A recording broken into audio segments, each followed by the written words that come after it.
नमस्कार विद्यार्थी मित्रांनो, आजच्या तासाला आपण महाराष्ट्राचे प्रादेशिक विभाग याबद्दल माहिती घेणार आहोत। महाराष्ट्राचे प्रादेशिक विभाग 5 विभाग आहेत। यामध्ये पहिला विभाग आहे कोकण विभाग, दुसरा आहे पश्चिम महाराष्ट्र, तिसरा आहे खानदेश, चौथा विभाग आहे मराठवाडा आणि पाचवा विभाग आहे विदर्भ। या 5 विभागापैकी एका विभागाची माहिती आपण कोकण विभागाची माहिती आपण अगोदरच्या तासामध्ये घेतलेली आहे।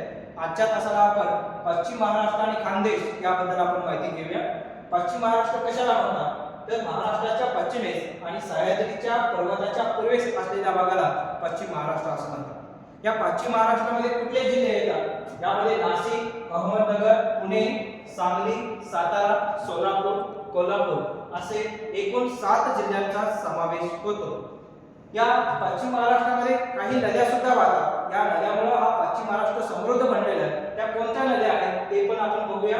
या पश्चिम महाराष्ट्रामध्ये गोदावरी, प्रवरा, कृष्णा, कोयना, भीमा आणि पंचगंगा आणखी याच्या अनेक उपनद्यांचाही समावेश या पश्चिम महाराष्ट्रामध्ये होतो आणि त्या सगळ्या नद्यांमुळे हा पश्चिम महाराष्ट्र समृद्ध बनलेला आहे।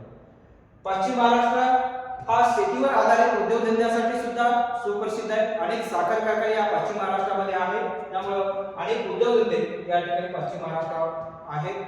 आणि पश्चिम महाराष्ट्राचं जर एकूण क्षेत्रफळ जर बघितलं 89,853 चौरस किलोमीटर हे पश्चिम महाराष्ट्राचे एकूण क्षेत्रफळ आहे। त्याच्यानंतरचा पुढचा जो तिसरा प्राकृतिक विभाग आहे खानदेश। खानदेशाबद्दल सुद्धा आपण थोडक्यात माहिती घेऊया। उत्तर महाराष्ट्रातील तापी खोऱ्यातील भागाला आपण खानदेश म्हणतो।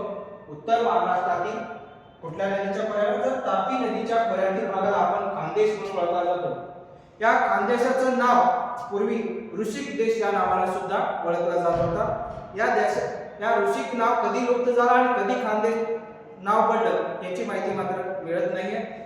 या खानदेशाची उत्पत्ती कधी झालं? या खानदेश शब्दाची उत्पत्ती कधी झालं तर या खानदेश शब्दाची उत्पत्ती यादव राजा जो होता कान्हेर देव त्याच्यावरून झाला असावा असं काही लोकांचं मत आहे। त्यानंतर शेवून देश या नावाने या खानदेशाची उत्पत्ती झाली असावी असं काही लोकांचं मत आहे। या खानदेशाबद्दल अकबराच्या कारकिर्दीमध्ये या देशाला दान देश असेही नाव पडलेलं होतं आणि या खानदेशामध्ये 3 जिल्ह्यांचा समावेश होतो। याच्यामध्ये नंदुरबार, जळगाव आणि धुळे या 3 जिल्ह्यांचा समावेश होतो। या 3 जिल्ह्याचं एकूण जे क्षेत्रफळ आहे खानदेशाचं ते 24,915 चौरस किलोमीटर एवढा या खानदेशाचं क्षेत्रफळ। आजच्या तासाला आपण 2 प्रादेशिक विभागाची माहिती घेतलेली आहे, एक पश्चिम महाराष्ट्र आणि तिसरा आहे तो खानदेश। याबद्दल आपण सविस्तर माहिती घेतलेली आहे। धन्यवाद।